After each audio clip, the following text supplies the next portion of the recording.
Hai Sobat Rebahan, selamat datang di channel hiburan kaum rebahan. Admin akan membacakan kelanjutan sebuah cerita novel yang sangat seru, yang sangat menarik, yang sangat menghibur, yang sangat layak untuk diikuti dari awal hingga akhir. Sebuah cerita novel yang berjudul The Story of Yi Chen. Tetapi sebelum melanjutkannya, pastikan kalian sudah subscribe channel ini dan aktifkan lonceng notifikasinya agar tidak ketinggalan jika admin upload video terbaru. Jika kalian menyukai cerita seperti ini, jangan lupa like, jika berkenan share juga ke teman-teman lainnya agar teman-teman lainnya juga mendapatkan informasi dan hiburan di channel ini. Baik, kita lanjutkan di part ke-607 bertepatan dengan bab ke-3197. Seorang dokter wanita sedang memegang epinephrine dan bersiap menyuntikkan ke Helena. Tapi saat dia hendak menyuntik Helena, tiba-tiba merebut jarumnya. Helena tiba-tiba merebut jarumnya. Dokter wanita kaget karena dia tidak menyangka pasien yang hampir mati ini bisa segitu cepat dan energik. Saat sedang bingung, dia melirik monitor di samping dan berseru, "Direktur, tekanan darah pasien, detak jantung, dan indikator tekanan darah telah pulih semuanya." Semua orang melihat ke arah monitor pada saat bersamaan. Tekanan darah Helena di monitor dari 45/30 menjadi 120/70. Detak jantung yang tadinya kurang dari 20 detak per menit mendadak menjadi 72 detak per menit. Indeks oksigen darah sebelumnya dari 62% menjadi 95%. Direktur Zhao tercengang dan bergumam sambil melihat monitor. Ini apa mesin ini bodoh, sedang mempermainkan kita? Apakah rusak? Periksa koneksi mesin dengan pasien. Benar-benar keajaiban. Dokter itu memeriksa dan menggelengkan kepala. Tidak ada masalah, semua bagian terhubung dengan baik. Direktur Zhao terlihat tidak percaya dengan menepuk mesinnya sambil berkata, "Aku curiga mesin ini rusak. Lebih baik ambil satu mesin lagi di ruang sebelah." Namun pada saat ini, Helena langsung duduk. Semua dokter terkejut. Mereka semua ahli jantung yang mempunyai pengalaman setidaknya 10 hingga 20 tahun, tapi belum pernah melihat kondisi seperti ini. Semua ini tidak sesuai dengan akal sehat dan pengalaman medis yang telah mereka kumpulkan bertahun-tahun. Sama seperti seorang ateis yang tidak percaya ada hantu di dunia ini, kemudian menemukan kalau roh kerabat mereka yang meninggal muncul di depan mereka, bahkan berbicara dengan mereka. Realitas dan ketidaknyataan saling bersilangan sehingga membuat pandangan mereka menjadi magis dan realistis. Kondisi Helena saat ini sangat mengagetkan Direktur Zhao dan dokter lainnya. Tapi dia berbeda dengan para dokter yang bengong karena tahu apa yang terjadi. Yi Chen telah menyelamatkanku.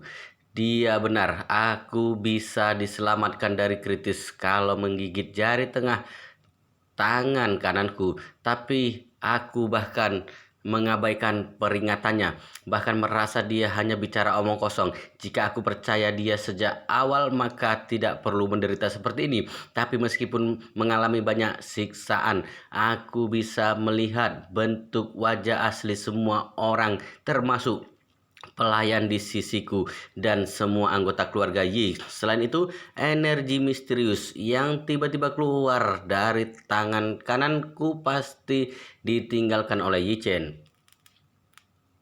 Siapa sebenarnya dia dan kekuatan misterius seperti apa yang dimilikinya sehingga bisa melakukan semua ini? Ketika memikirkan ini, ada sebuah pemikiran di benak Helena, yaitu dirinya harus mencari Yi Chen. Aku harus bertemu dengannya karena hanya dia yang bisa membantuku, hanya dia yang bisa menyelamatkanku, menolongku dari kekangan istana dan kekangan Olympia. Ketika memikirkan ini, Helena melepas masker oximeter di jari dan monitor tekanan darah di pergelangan tangan, lalu berkata, "Terima kasih, tapi aku tidak perlu diselamatkan oleh kalian lagi. Ini Direktur jauh terlihat bingung. Seorang pasien sekarat bahkan bisa duduk dan berbicara seperti itu. Semua ini benar-benar tidak masuk akal. Jadi dia berkata tanpa sadar, "Putri Helena, kondisimu sangat berbahaya saat ini dan bisa mati kapan saja. Kami harus melakukan pemeriksaan menyeluruh kepadamu." Tapi Helena tidak memberikan kesempatan kepada mereka dan langsung melompat dari ranjang dan melangkah keluar. Saat ini keluarga inti keluarga Yi dan kedua pelayan Helena sedang menunggu di luar ruang gawat darurat dengan cemas. Yi Jongkwan bahkan berpesan secara khusus kepada Yi Peng begitu Helena mati untuk mengirim video tadi kepada kepala pelayan kerajaan Eropa Utara lalu memutus hubungan. Namun Yi Peng sedikit banyak merasa sayang. Bagaimanapun juga Helena merupakan wanita cantik yang eksotis dan merupakan impian semua pria. Tapi dia tidak menemukan kesempatan untuk bermesraan dengannya sehingga merasa sayang. Yi Changmin teringat sesuatu sehingga berbisik kepada Yi Jongkwan, "Ayah, apakah kamu meminta Yi Chen ke sini?" Waktu itu dia mengatakan dirinya yang menyembuhkan Gu Yanjong dan menemukan keanehan di tubuh Helena. Mungkin dia punya cara untuk menyelamatkannya, bukan bisa menyembuhkannya. Bahkan bisa menyembuhkannya. Ji Jongkan melambaikan tangan, "Tidak bisa."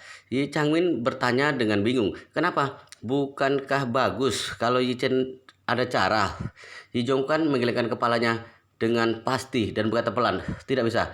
Tidak peduli metode apa yang dimiliki Yi Chen, tapi menghidupkan orang yang sekarat pasti sangat berharga. Jangan sampai disia-siakan untuk Helena." Kemudian Yi Jongkwan berkata lagi, "Wanita ini terus menyembunyikan kondisi penyakitnya kepada keluarga Yi. Untuk apa memakai cara yang begitu berharga menyembuhkannya, membalas kejahatan dengan kebaikan? Aku tidak sebaik itu." Yi Changmin segera paham maksud Yi Jongkwan dan buru-buru berkata, "Ayah, sungguh bijaksana." Sebenarnya Yi Jongkwan hanya mengatakan setengah pemikirannya. Dia tidak mengatakan kalau dirinya bahkan belum merasakan metode Yi Chen yang bisa menghidupkan orang sekarat. Bagaimana mungkin cara ini bisa diberikan kepada Helena? Saat keluarga Yi menunggu Helena menghembuskan napas terakhir, pintu ruang gawat darurat terbuka. Yi Peng senang. Yi Peng sedang memainkan ponsel sambil menunduk dan mendengar suara pintu terbuka. Dia pikir dokter yang keluar sehingga buru-buru bertanya tanpa mendongak, "Apakah dia sudah mati?" Dia mengangkat kepala begitu selesai berbicara dan melihat orang yang keluar. Dia dan semua anggota keluarga Yi serta dua pelayan tidak menyangka kalau yang keluar adalah Helena yang oleh dokter dinyatakan paling hanya bisa bertahan selama 2 jam lagi. Semua orang seperti disambar petir saat melihatnya dan terdiam untuk waktu yang lama. Yi Jongkan melihat Helena dengan kaget dan bertanya, "Helena, kenapa kamu?" Helena melihat anggota keluarga Yi yang ada di depannya dengan kecewa karena sudah tahu wajah asli mereka. Namun dia juga tahu kalau dirinya yang bersalah lebih dahulu sehingga tidak bisa menyalahkan keluarga Yi yang terlalu realistis. Dia tidak bisa melawan keluarga Yi saat ini karena tahu kalau hanya Yi Chen yang bisa menyelamatkannya saat ini. Bahkan bisa dikatakan hanya Yi Chen juga yang bisa menolong ibunya. Jadi dia melihat Yi Jongkwan lalu membungkuk dengan hormat dan berkata, "Terima kasih atas perhatian Tuan Besar Yi. Aku sudah baik-baik saja." Yi Jongkwan benar-benar kaget karena orang yang sedang sekarat sebelumnya tiba-tiba keluar dan mengatakan dirinya baik-baik saja. Bukankah ini sangat tidak masuk akal? Saat sedang bingung, dia tiba-tiba melihat jari tengah tangan kanan Helena terlihat bekas gigi sehingga membuatnya terkejut. "Aku bahkan lupa." Dengan kata-kata Yi Chen hari itu, dia memberitahu Helena untuk menggigit jari tengah tangan kanan kalau terjadi sesuatu untuk menyelamatkan jiwanya. Sepertinya Yi Chen tidak membual. Hanya saja ajaib sekali, kenapa hanya dengan menggigit jari sudah menyelamatkan Helena yang sedang sekarat. Aku tidak akan percaya jika mengatakan ini semacam terapi fisik. Serangan jantung yang begitu serius tiba-tiba kambuh. Jangankan menggigit jari tengah, meskipun memotong jari tengah juga tidak ada efek apa-apa. Satu-satunya kemungkinan adalah Hichen meninggalkan obat di jari tengah Helena atau semacam energi di sana. Ya Tuhan, Hichen masih muda tapi mempunyai kemampuan hebat seperti ini. Saat ini Helena tiba-tiba menemukan kalau Ye Jungkwan memperhatikan jari tengahnya sehingga menyembunyikan luka di jarinya. Yi Peng datang dan bertanya dengan senang, "Helena, apakah kamu sudah baik-baik saja?" "Aku sudah baik." Helena tersenyum dan berkata, "Mungkin keterampilan medis di sini terlalu tinggi sehingga menyelamatkanku." Yi Peng terlihat tidak percaya dan bertanya, "Apakah kamu sudah sembuh sekarang?" Helena berkata, "Aku tidak yakin apakah sudah sembuh atau belum, tapi merasa lebih baik. Mungkin sudah tidak berbahaya lagi." Pada saat ini, Direktur Zhao dan beberapa dokter lainnya keluar. Yi Peng buru-buru menariknya dan bertanya, "Direktur Zhao, apakah Helena benar-benar sudah baik-baik saja?" Direktur Zhao mengangguk. Indikator fisik Tuan Putri sudah normal. Tampaknya kekuatan fisik dan semangatnya juga sangat baik. Jadi seharusnya sudah melewati masa kritis. Mungkin harus melakukan pemeriksaan yang lebih mendalam untuk situasi sebenarnya. Yi Jongkan buru-buru berkata, "Segera lakukan pemeriksaan menyeluruh untuk Helena." Helena berkata pada saat ini, "Tuan Besar Yi, sudah siang sekarang. Karena aku sudah melewati masa kritis, maka lebih baik Tuan Besar Yi mengurus masalah upacara sembahyang leluhur. Aku tidak nyaman kalau sampai menunda masalah ini." Kemudian Helena berkata lagi, "Aku tahu kamu tidak senang karena aku menyembunyikan kondisi kesehatanku dan tahu kalau semua ini salahku. Tapi masalah upacara sembahyang leluhur tidak bisa ditunda dan aku bersedia menghadiri upacara itu dengan status sebagai calon istri Yipeng. Pernikahan masih ingin diteruskan atau tidak tergantung Anda setelah upacara sembahyang leluhur dilakukan." Saat Ji Jungkwan mendengarnya, dia berkata dalam hati kalau Helena bukan wanita biasa. Dia bisa menunjukkan kesedihan serta memberikan serangkaian pernyataan yang sama sekali tidak bisa ditolak. Saat ini Helena sudah terlepas dari masa kritis. Jika hari ini dia tidak bersama keluarga ini menyambut keluarga jauh lainnya, maka mereka pasti akan menjadi bahan omongan karena banyak kerabat jauh yang ingin memanfaatkan upacara sembahyang leluhur untuk melihat kecantikan putri kerajaan Eropa Utara. Jika dia tidak menghadiri upacara besok, bukan hanya keluarga jauh yang akan bicara sembarangan, tapi dunia luar juga akan membuat berbagai macam tebakan. Jadi daripada seperti ini, lebih baik membiarkan Helena mengikuti keluarga Yi untuk menyelesaikan upacara sembahyang leluhur. Sedangkan melanjutkan pernikahan atau tidak bisa dibahas lagi nanti. Dengan kata lain, keluarga Yi setidaknya bisa membatalkan pernikahan dengan alasan Helena menyembunyikan kondisi kesehatannya. Jadi dia segera berkata, "Helena, aku benar-benar kaget karena kamu punya pemikiran seperti ini. Karena seperti itu, cepat pergi siap-siap di hotel dan tiba di kediaman keluarga Yi sebelum jam 9:30. Helena merasa senang karena Yi Jongkwan mensetujuinya sehingga berkata tanpa ragu, "Terima kasih Tuan Yi, aku bersiap dulu." Setelah itu dia berkata kepada kedua pelayan yang terkejut, "Kalian cepat kembali bersamaku." Keduanya sadar kembali dan buru-buru mengangguk tanpa sempat berpikir lebih banyak. "Baik Tuan Putri." Pikiran licik Yipeng muncul kembali saat melihat Helena sudah sehat. Sebelumnya dia merasa sayang karena belum sempat bermesraan dengannya dan kesempatan itu datang lagi sekarang. Jadi buru-buru berkata, "Sayang, aku akan mengantarmu kembali ke hotel." Helena tersenyum padanya dan berkata dengan serius, "Tidak perlu karena kamu masih ada urusan yang lebih penting. Cepat pulang bersama Tuan Besar. Aku akan ke sana sebentar lagi." Yi Jongkwan juga berkata, "Yipeng, Helena benar. Kamu jangan membuat masalah. Kita harus segera pulang. Aku mengubah jam berkunjung menjadi 9:30. Tidak bisa ditunda lagi." Setelah itu dia berkata kepada Tang Sihai, "Sihai, apakah kamu sudah memberitahu Yi Chen tentang masalah penundaan waktu?" Tang Sihai buru-buru berkata, "Tuan Besar, aku sudah mengatakan masalah ini kepada Tuan Muda Yi Chen."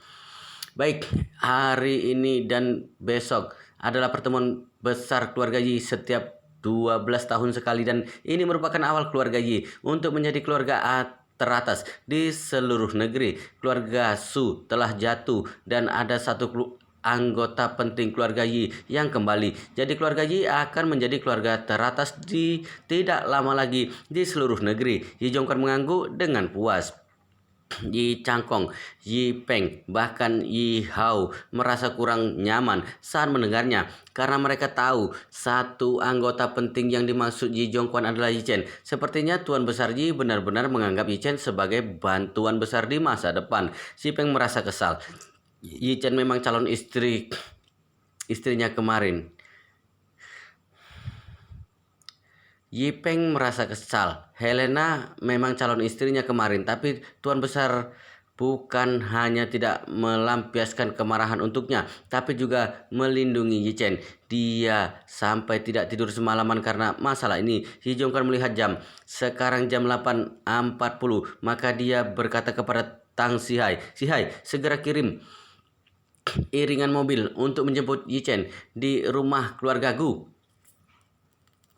Yi Chen adalah keturunan keluarga Yi, maka harus tiba sebelum jam 9:30 untuk menyambut kerabat bersama kita. Baik tuan, Tang Sihai buru-buru berkata, aku akan menyiapkannya sekarang dan segera berangkat.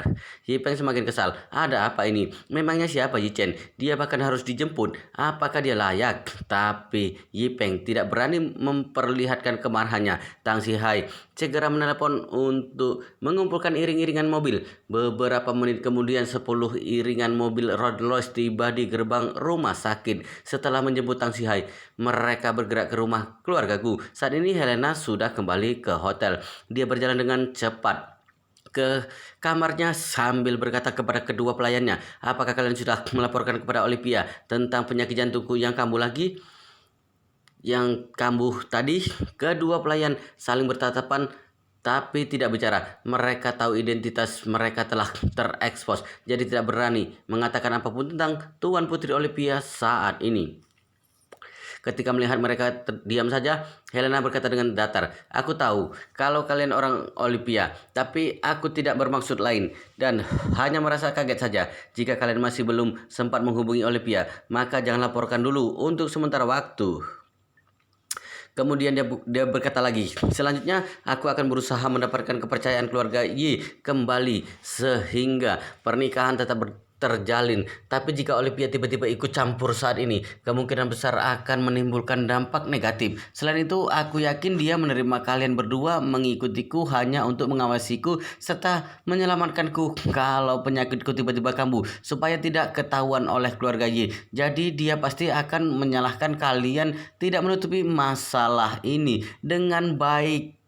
Kalau dia tahu, saat itu kalian juga harus bertanggung jawab. Jadi lebih baik kita bertiga anggap hal ini tidak pernah terjadi. Dengan demikian kalian berdua tidak perlu bertanggung jawab. Sedangkan aku juga ada kesempatan. Bagaimana menurut kalian? Kedua wanita itu saling bertukar pandang dan wanita Tiongkok berkata, Putri Helena, kami masih belum sempat berbicara dengan Putri Olivia. Kami akan menghapus rekaman videonya nanti dan menganggap masalah ini tidak pernah terjadi. Baik, Helena menghela napas dan mengangguk. Waktunya mendesak. Kalian bantu aku berdandan. Saat ini Yi Chen sudah memakai kemeja dan jas. Gu Qiye membantunya memakai jas, lalu duduk di ruang tamu setelah siap untuk menunggu kedatangan Tang Sihai. Jas yang dipesan Lin Wan Qiu sangat pas. Selain itu, bahan dan model jas memakai standar terbaik. Jas dengan tekstur ini selain hanya dibuat oleh master penjahit terkenal, jas bermerek yang sudah jadi tidak mungkin bisa sebagus ini. Aura Yi Chen meningkat setelah berganti jas. Bahkan Gu Yanzhong berkata dengan senang, Yi Chen, jas ini sangat luar biasa di badanmu. Tidak hanya terlihat berwibawa, tapi terlihat seperti aura orang sukses. Yi Chen berkata sambil tersenyum. Itu karena ukurannya sangat pas. Yuki segera berkata, kamu tidak tahu kalau ingin meminta penjahit ini membuatkan baju, harus pergi ke London untuk mengukur badan. Demi mengukur badanmu, aku dan ibu memilih seorang model yang bentuk tubuhnya kurang lebih sama denganmu. Kami menyesuaikan ukurannya sedikit demi sedikit berdasarkan insting. Yi Chen buru-buru kata, terima kasih Nanan, juga Bibi Lin. Aku biasanya sembarangan memakai baju, jadi tidak memikirkan hal ini. Lin Wan Qiu tersenyum dan berkata dengan serius, jangan sampai keluarga Yi meremehkanmu. Kamu harus membuat mereka tahu kalau putra Yi Changying sangat luar biasa. Yi Chen mengangguk. Baik Bibi Lin. Sedangkan Gu Qiye yang ada di sana berkata dengan lembut, Kak Yi Chen, ayah meminta orang menyiapkan iringan mobil. Aku akan mengantarmu ke kediaman keluarga Yi nanti. nanti? Yi-chan bertanya dengan heran. Kenapa menyiapkan iringan mobil? Bukankah asisten Tang bilang akan datang menjemputku? Lin Wan Qiu berkata sambil tersenyum. Paman Gu sudah mengatakan kalau kamu cucu keluarga Yi dan putra Yi Changjing yang terkenal, jadi harus kembali dengan megah. Oleh sebab itu keluargaku harus membantumu terlihat hebat. Gu Yanjong langsung mengangguk. Benar, kepulanganmu ke keluarga Yi merupakan hal yang penting dan aku takut keluarga Yi menertawakanmu dengan masalah 20 tahun yang lalu. Jadi saat kamu tiba di sana, mereka harus tahu kalau kamu bukan hanya keturunan keluarga Yi, juga calon menantu keluarga Gu, sehingga tidak ada yang berani mempermalukanmu. Yi Chen tidak tahu harus mengatakan apa. Tentu dia tahu maksud baik Gu Yanjong, tapi sedikit banyak merasa bersalah. Saat ini pelayan keluarga Gu datang melapor. Tuan, Nyonya, asisten Tang Sihai tiba. Gu Yanjong langsung berkata saat mendengarnya. Kalian di sini saja, aku akan menyambut Sihai. Wow, luar biasa sekali guys. Ceritanya sangat seru, sangat menarik, sangat menghibur, sangat membuat kita penasaran jika tidak mengetahui cerita kelanjutannya. Tetapi sepertinya di bab ini sampai di sini dulu dan kita akan lanjutkan di bab berikutnya di video selanjutnya. Pastikan kalian sudah subscribe channel ini dan aktifkan lonceng notifikasinya agar tidak ketinggalan jika admin upload video terbaru. Jika kalian menyukai cerita seperti ini, jangan lupa like, jika berkenan share juga ke teman-teman lainnya agar teman-teman lainnya juga mendapatkan informasi dan hiburan di channel ini. Baik, kita lanjutkan di bab berikutnya di video selanjutnya.